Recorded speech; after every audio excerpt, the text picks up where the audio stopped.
तो मूवी का स्टार्ट होता है एक फाउंडेशन को दिखाते हुए जिसने अपनी स्पेसशिप स्पेस में भेजी थी 4 पैरासाइट्स को लेने के लिए। लेकिन उन्हें न्यूज़ मिलती है कि स्पेस से वापस आते हुए वो स्पेसशिप क्रैश हो गई है और पता नहीं कि उसमें मौजूद पैरासाइट्स बचे हैं या नहीं। वो फौरन से उस जगह पर पुलिस भेजते हैं जो उस जगह की इन्वेस्टिगेशन करने लगते हैं। और जब पुलिस वहाँ पर पहुँचती है तो हम देखते हैं कि उन 4 पैरासाइट्स में से एक पैरासाइट वहाँ से भागकर किसी की बॉडी में चला जाता है और उसकी बॉडी को अपना होस्ट बना लेता है और उसे यूज करता है। वो लोग एक जख्मी आदमी को एम्बुलेंस में हॉस्पिटल लेकर जा रहे होते हैं, लेकिन उसी में एक औरत भी होती है जो कि काफी अजीब रिएक्ट कर रही होती है क्योंकि वो पैरासाइट किसी और में नहीं बल्कि इसी औरत में आया था।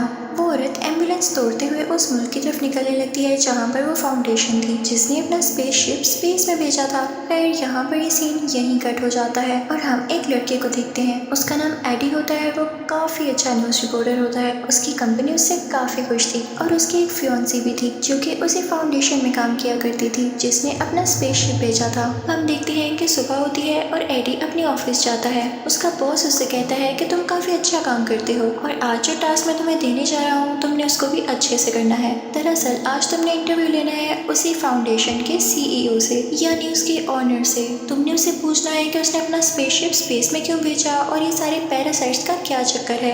याद रहे तुम उसे इसके अलावा कोई एक्स्ट्रा बात मत करना क्योंकि वो काफी रिच है और काफी बुरा आदमी भी है। अगर तुमने उसकी पसंद की कोई बात ना की तो वो तुम्हें मरवा भी सकता है। तो एडी अपने बॉस से कहता है कि ठीक है, अब परेशान ना हो, मैं उनसे अच्छे से इंटरव्यू लूंगा और उनसे सिर्फ उनकी इन्वेंशन और डिस्कवरी के बारे में पूछूंगा बस। फिर रात को हम देखते हैं कि एडी अपने घर आ जाता है। उसके सामने उसकी फियांसी का लैपटॉप पड़ा होता है जिस पर उसे किसी की मेल आती है और वो उसी फाउंडेशन की तरफ से थी। वो उस फाउंडेशन के किसी मेंबर ने उसे भेजी थी कि ये फाउंडेशन ठीक नहीं है, ये लोगों की जान ले रही है और ये तुम्हें भी यूज करेगी, तुम इसको छोड़ दो। उसमें उनके एक्सपेरिमेंट्स की सारी डिटेल होती है कि वो पैरासाइट्स कौन है, कहाँ से आए और उन पर क्या क्या एक्सपेरिमेंट्स किए जाने वाले हैं। मासूम लोगों को भी इसके लिए यूज किया जाएगा। एडी को जब भी पता चलता है तो वो सोचता है कि मेरे पास अच्छा मौका है। सुबह मेरा उस आदमी के साथ इंटरव्यू है तो मैं उससे सारी बातें पूछूंगा इवन तो मेरे बॉस ने मुझे मना किया है, लेकिन ये खबर काफी रॉकिंग बन सकती है। फिर हम देखते हैं कि वही सीईओ काफी बुरा आदमी होता है। सब लोग उससे काफी डरते थे और यही इस मूवी का विलेन भी है। अब एडी का उससे इंटरव्यू का टाइम हो चुका था तो वो उसके पास आ जाता है और उन लोगों का इंटरव्यू अब स्टार्ट होता है। शुरू में तो एडी उससे ऐसे सवाल करता है कि बताएं आपने स्पेस में क्या क्या डिस्कवरीज की हैं। फाउंडेशन का वो ओनर काफी खुश होकर इन बातों का जवाब दे रहा होता है, लेकिन तभी एडी अपने सवाल चेंज करने लगता है और उससे कहता है कि मैंने सुना है कि आप अपने एक्सपेरिमेंट्स के लिए इंसानों को चुनने वाले हैं, उनकी जान के साथ खेलकर आप अपने एक्सपेरिमेंट्स को सक्सेसफुल बनाने वाले हैं क्या। और जैसे ही वो ओनर ये बात सुनता है तो उसको एडी की बातें काफी बुरी लगने लगती हैं और वो उससे कहता है कि फौरन से अपने इंटरव्यू को बंद करो और चले जाओ यहाँ से। एडी को वहाँ से निकाल दिया जाता है और फिर एडी सीधा अपने ऑफिस आता है अपने बॉस के पास। उसका बॉस उससे काफी गुस्सा होता है कि मेरे मना करने के बावजूद तुमने उससे टक्कर ली है, अब जो इसका नतीजा होगा, जो इसकी वजह से होने वाला है, उसके लिए तुम खुद तैयार रहना। उसका बॉस उसे गुस्से में जॉब से निकाल देता है और दूसरी तरफ एडी की फियांसी को भी जॉब से निकाल दिया गया था। लेकिन उसकी फियांसी एडी से काफी ज्यादा गुस्से होती है और कहती है कि मैं तुमसे ब्रेकअप कर रही हूँ, तुम्हें जरा अकल नहीं है, तुम्हारी वजह से हम दोनों की जॉब चली गई। उससे सारे लिंक्स खत्म करके उससे दूर हो जाती है। फिर यहाँ पे सीन चेंज होता है और हम देखते हैं कि रात है, बारिश हो रही है और वही औरत हमें दिखाई जाती है जिसकी बॉडी में वो पैरासाइट चला गया था। वो वहाँ पर पड़ी हुई चीजें खाने लगती है, लेकिन तभी उसके पास कुछ बुरे लोग आ जाते हैं। वो लोग उनकी डिफरेंट फॉर्म्स बनाकर एक्सपेरिमेंट कर रहे थे कि ये पैरासाइट किस फॉर्म में ज्यादा ताकतवर रहता है। वो एक शीशे के बॉक्स में खरगोश को रखते हैं और उस येलो पैरासाइट को छोड़ देते हैं ये देखने के लिए कि येलो पैरासाइट इस खरगोश के साथ क्या करता है। उस फाउंडेशन का ऑनर भी वहाँ पर होता है और वहाँ पर उसकी एक वर्कर भी होती है जो कि एक्सपेरिमेंट होते हुए देख रही थी। शुरू में तो लोगों को लगता है कि जैसे रैबिट और पैरासाइट में काफी अच्छी बॉन्डिंग बन गई है और ये दोनों मिक्स होकर ज्यादा पावरफुल हो गए हैं, लेकिन कुछ ही देर में उस रैबिट की मौत हो जाती है, वो मर जाता है और उनका ये एक्सपेरिमेंट नाकाम रहा था। एडी को न्यूज से पता चलता है कि उस फाउंडेशन का ओनर और प्लान्स कर रहा है अपनी एक और स्पेसशिप स्पेस में भेजने के लिए और वो जानता था कि अगर उसने ऐसा किया तो और भी कई जाने जाएंगी जैसे पहले गई हैं। रास्ते में उसे एक औरत मिलती है जो उससे कहती है कि आप मुझे अखबार खरीद लें। एडी उससे अखबार खरीदता है और साथ ही एक स्टोर में आ जाता है। वहाँ पर एक चोर आता है और उस स्टोर को लूटने लगता है, लेकिन एडी चुप करके अपनी चीजें लेता है और वहाँ पे करके वापस आ जाता है। दूसरी तरफ हम उसी फाउंडेशन कंपनी की लैब को देखते हैं जहाँ पे वो ऑनर ऑनर होता है उसी क्लासेस वाली वर्कर के साथ, और अब वो जानवर की बजाय किसी इंसान पर उस पैरासाइट के साथ एक्सपेरिमेंट कर रहे होते हैं। लेकिन वो पैरासाइट इंसान की बॉडी के साथ भी नहीं मिल पाता और उसकी जान ले लेता है। उस क्लासेस वाली लड़की को ये सब देख के काफी बुरा लग रहा होता है। वो फौरन से वहाँ से एडी के पास जाती है और उसे बताती है कि हमारी फाउंडेशन में ये सब हो रहा है। वो उससे मदद मांगती है, लेकिन एडी कहता है कि मैंने अभी प्रोफेशन छोड़ दिया है और मैं अब किसी के साथ टक्कर लेने वाला नहीं। तो वो वर्कर कहती है कि समझने की कोशिश करो, वो ऑनर बहुत बुरा आदमी है, वो सबकी जान ले लेगा। वो दरअसल इस दुनिया पे जिंदा रहना चाहता ही नहीं है, क्योंकि वो जानता है कि दुनिया जल्दी खत्म होने वाली है। वो स्पेस पर एक्सपेरिमेंट्स कर रहा है ताकि वो वहाँ रह सके। तभी दोस्त ने वहाँ से 4 पैरासाइट यहाँ पर लाए। वो पैरासाइट कोई और नहीं बल्कि स्पेस के क्रिएचर्स थे जो कि काफी पावरफुल थे। लेकिन जब उन 4 पैरासाइट्स को यहाँ पर लेकर आया गया तो उनमें से एक पैरासाइट तो फौरन ही वहाँ से भाग गया था, और अब जो बाकी 3 बचे हैं वो ऑनर उन पर एक्सपेरिमेंट्स कर रहा है और मासूम लोगों की जान ले रहा है। वो एडी से कहती है कि प्लीज कुछ करो, तुम तो जानते हो कि कैसे अप्रोच करना है न्यूज रिपोर्टर्स को, तुम इस न्यूज को पब्लिश कर दो ताकि वो ऑनर पकड़ा जाए। मुझे नहीं बर्दाश्त होता कि लोग मर रहे हैं। तो एडी कहता है कि ठीक है, मैं सारी बात समझ गया हूँ, तुम परेशान ना हो, मैं जल्दी कुछ करता हूँ। एडी चुपके से उस लैब के अंदर जाता है जहाँ पर वो देखता है कि वाकई इंसानों पर एक्सपेरिमेंट्स हो रहे हैं। वो प्रूफ के तौर पर, एविडेंस के तौर पर उन सब लोगों की पिक्चर्स लेने लगता है। तो उसे पता चलता है कि जिस औरत से वो पार लिया करता था वो भी वहाँ पर है। एडी को बहुत बुरा लगता है और वो उस लड़की की जान बचाने के लिए उस कांच को तोड़ने लगता है, यानी उस ग्लास डोर को तोड़ने लगता है। वो लड़की वहाँ से बाहर आ जाती है, लेकिन वो उसी पैरासाइट से जुड़ी हुई थी। वो पैरासाइट उस लड़की की बॉडी छोड़कर एडी की बॉडी में आ जाता है और अब एडी की बॉडी पर उस पैरासाइट का असर होने लगा था। सारे गार्ड्स एडी के पीछे लग जाते हैं और एडी वहाँ से भागने लगता है, लेकिन वो इतना तेज भाग रहा होता है कि कोई भी नॉर्मल इंसान वैसे भाग नहीं सकता। इसका यही मतलब था कि पैरासाइट ने उस पर असर किया था। वो एक जंगल की तरफ भाग जाता है और काफी ऊंची ऊंची जंप्स लगाता हुआ एक दरख्त पर चढ़ जाता है और गार्ड से अपनी जान बचाता है। जब सब लोग वहाँ से चले जाते हैं तो एडी अपने घर आ जाता है और घर आकर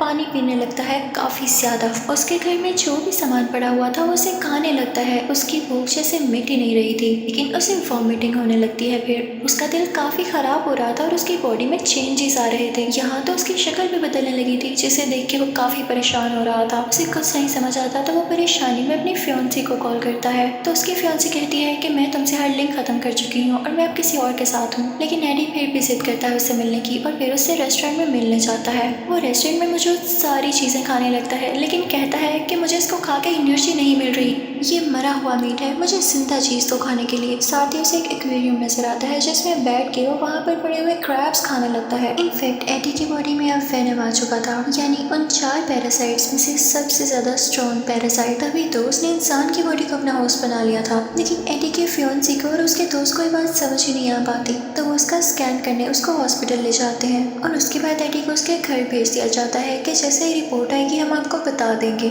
और अब हम फाउंडेशन का सीन देखते हैं जहाँ के ओनर को किसी तरह से ये पता चल जाता है कि उसकी वो वर्कर जो क्लासेस वाली थी उसने ही एडी को यहाँ पर बुलाया और उसे यहाँ तक की अप्रोच दी। वो ओनर उस लड़की पर काफी गुस्सा होता है और उस पर भी एक पैरासाइट छोड़ देता है। तभी हम एडी को उसके घर में देखते हैं। उसे अब काफी गुस्सा आने लगा था। उसका नेबर काफी ऊंची म्यूजिक सुन रहा होता है तो वो उसे मना करता है, लेकिन वो पास नहीं आता। तो एडी की बॉडी में मौजूद जो पैरासाइट यानी वेनम होता है वो गुस्से में आ जाता है और उसे मना करता है। और इसी दौरान वहाँ पर कुछ गार्ड्स आ जाते हैं जो कि उसी फाउंडेशन ओनर ने भेजे होते हैं। लेकिन यहाँ पर हम देखते हैं कि वेनम उसकी बॉडी में साफ जाहिर होने लगता है और उन गार्ड से लड़ने लगता है, एडी को प्रोटेक्ट करने लगता है। अब एडी काफी ज्यादा पावरफुल हो चुका था, लेकिन वो गार्ड्स फिर भी उसका पीछा नहीं छोड़ते। तो एडी अपनी बाइक पर वहाँ से चला जाता है और उसकी तेज स्पीड, सारा कुछ ये फुटेजेस वो ओनर भी देख रहा था। तो वो अपने लोगों से कहने लगता है कि देखा मेरे डिस्कवर किए गए पैरासाइट ने कितनी तरक्की कर ली। फाउंडेशन का ओनर उसके पीछे और गार्ड्स लगा देता है और जब एडी उनसे बचते हुए अपनी बाइक पर ऊंची सारी जंप लगाता है तो वो गिर जाता है। उसकी काफी हड्डियां टूट चुकी थी, लेकिन अब वेनम की बॉडी उसकी बॉडी के बाहर आ जाती है जो कि एक कवरिंग बना लेती है, एक ब्लैक कलर की कवरिंग, और उसको एडी की बॉडी को बचाती है। इसके बाद एडी यानी वो वेनम उन गार्ड्स को खाने लगता है और पानी में से होता हुआ एक जगह पर आ जाता है। एडी उस वेनम से पूछता है कि तुम मेरी बॉडी में क्यों आए हो। वो दोनों सरप्राइजिंगली एक दूसरे से बातें कर सकते थे। तो वेनम उसे बताता है कि मेरा घर स्पेस है जहाँ से मुझे यहाँ पर लेकर आया गया और फिर मुझे तुम्हारी बॉडी मिली। मुझे लगता है कि तुम काफ़ी अच्छे होस्ट हो और मैं तुमसे रिक्वेस्ट करता हूँ कि मुझे मेरे घर यानी स्पेस में वापस भेज दो। अब एडी के पास वो सारे एविडेंस होते हैं जो उसने पिक्चर्स क्लिक की थी उस फाउंडेशन में कि लोगों के साथ कितना जुल्म हो रहा था। वो अपनी कंपनी जाता है ये बताने के लिए, लेकिन उसका साथी उसे अंदर ही नहीं आने देता।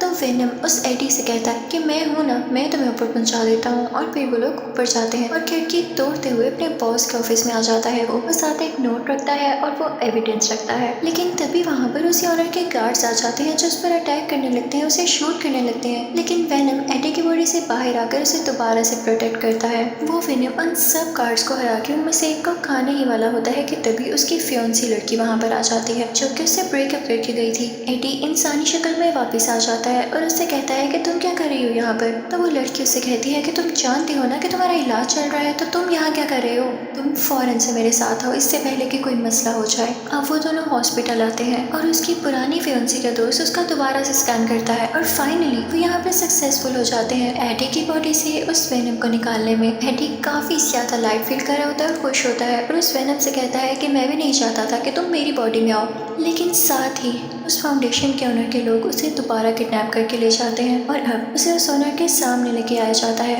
हमें पता चलता है कि इस फाउंडेशन के ओनर में भी वो पैरासाइट आ चुका था जो कि किसी बच्ची ने उसकी बॉडी में ट्रांसफर किया। वो ओनर एडी से कहने लगता है कि तुम्हारी बॉडी में जो पैरासाइट है वो मुझे दे दो। तो एडी कहता है कि वो तो थोड़ी ही देर पहले मेरी बॉडी छोड़ के गया है और वो मेरे पास नहीं है, कहीं और है, उसे ढूंढ लो जाके। तो वो ओनर कहने लगता है कि मुझे गुस्सा मत दिलाओ, मैं भी एक पैरासाइट में बदल सकता हूँ। और साथ ही वो एक मॉन्स्टर टाइप पैरासाइट में बदल जाता है जो कि इस मूवी में दूसरा मेन पैरासाइट था। तो एडी कहता है कि प्लीज मुझे इससे मत डराओ, और तुम्हें इस पे इतना मान है ना, थोड़ी ही देर में तुम भी थक जाओगे इससे, ये तुम पे अपना पूरा कंट्रोल करेगा। तो ऑनर कहता है कि मुझे इससे कोई फर्क नहीं पड़ता। जब एडी उसकी किसी बात का जवाब नहीं देता तो वो अपने गार्ड से कहता है कि इसको यहाँ से धक्के दे के बाहर निकाल दो और इसे मार डालो। लेकिन तभी हम देखते हैं कि वहाँ पर एडी के फियोंसी की बॉडी में वेनम दोबारा से यहाँ आ जाता है। वेनम उन गार्ड से एडी की जान बचा लेता है और फिर दोबारा से एडी की बॉडी में आ जाता है। यहाँ एडी और उसकी फियोंसी में भी दोस्ती हो जाती है। तो वो वेनम एडी से कहता है कि देखो, वो ओनर सब एक्सपेरिमेंट्स कर चुका है और अब वो स्पेस में आना चाहता है क्योंकि उसका ये प्लान है कि वो स्पेस से और ज़्यादा पैरासाइट्स लाए। लेकिन एक बात याद रखना, अगर वो सारे पैरासाइट्स यहाँ पर आ गए तो वो दुनिया को तबाह कर जाएंगे और लोगों को खा जाएंगे। अब ओनर अपने फाउंडेशन में दूसरा स्पेसशिप लॉन्च करने की बातें करने लगता है। सारे वर्कर्स उसे समझाने लगते हैं कि वहाँ जाना अभी किसी खतरे से खाली नहीं हो सकता क्योंकि सारे पैरासाइट आपके खिलाफ हो चुके हैं और तो लोग भी आपका साथ नहीं दे रहे। तो ये बात सुनकर वो वहाँ पर मौजूद सारे वर्कर्स को मार देता है और खुद ही वो स्पेसशिप लॉन्च करने लगता है। लेकिन तभी वहाँ पर वेनम भी आ जाता है और उन दोनों में काफी ज्यादा लड़ाई होती है क्योंकि वेनम नहीं चाहता था कि ये ओनर उसकी दुनिया पर जाकर कब्जा करे और उसके साथ ही पैरासाइट्स को यहाँ पर लाए। और यहाँ पे हम देखते हैं कि वो ओनर काफी ज्यादा स्ट्रॉन्ग हो जाता है और वेनम यानी एडी को वहाँ से मार कर स्पेसशिप के अंदर चला जाता है। लेकिन वेनम मर कैसे सकता था? वो एडी की बॉडी में दोबारा आता है और उसी स्पेसशिप की तरफ जंप करता है जिस चीज से उस ओनर ने एडी पर अटैक किया था। वो उसी वेपन से उसे स्पेसशिप को डैमेज कर देता है जिससे उसका सारा फ्यूल नीचे गिरने लगता है और वो स्पेसशिप ब्लास्ट कर जाती है। तो यहाँ पर हम देखते हैं कि वो ओनर मर चुका होता है और वेनम ने भी अपनी जान कुर्बान कर दी थी एडी को बचाने के लिए और एडी गिर जाता है पानी में। अगले दिन हम देखते हैं कि एडी और उसकी पुरानी फियोंसी बैठ के बातें कर रहे होते हैं कि तभी उस फियोंसी को एडी की बॉडी से वेनम की आवाज आती है। तो वो कहती है कि एडी, वेनम अभी भी जिंदा है? तो एडी उसे कहता है कि नहीं नहीं, वो तो किसी और की आवाज थी। तो यहाँ हमें ये पता चल पाता है कि वेनम साहिब अभी भी जिंदा थे। उसके बाद एडी वहाँ से उठ जाता है और फिर चुपके से वेनम से बातें करने लगता है। कहता है कि देखो, अब तुम मेरी दुनिया में रह तो रहे हो, लेकिन किसी को ये पता ना चले कि तुम वाकई यहाँ रहते हो और कुछ रूल्स हैं जो कि तुम्हें फॉलो करना होंगे, जैसा कि तुम इंसानों को नहीं खाओगे, सिर्फ बुरे इंसानों को खाया करोगे और वो भी कभी कभी, करो प्रॉमिस। तो वेनम कहता है कि एडी, बुरे लोग कौन से होते हैं, बताओ मुझे। तो एडी कहता है कि ऐसे लोग जो दूसरे लोगों का दिल दुखाते हैं और उनके साथ बुरा करते हैं। तभी वहाँ से वो लोग एक स्टोर में जाते हैं और देखते हैं कि स्टोर को एक और आदमी लूटने आया है और ये देख के वेनम एक्टिवेट हो जाता है और उस रोबर को यानी उस चोर को खा लेता है, जैसे कि एडी ने कहा था कि तुम सिर्फ बुरे लोगों को खा सकते हो। उसके बाद हम देखते हैं कि सब कुछ नॉर्मल हो जाता है और एडी फिर से अपनी पुरानी जॉब पर आ चुका था, यानी न्यूज़ रिपोर्टर बन गया था और अब वो एक बहुत बड़े सीरियल किलर का इंटरव्यू ले रहा था। और इसी के साथ ये मूवी यहीं पर एंड हो जाती है। Thank you for watching, good bye.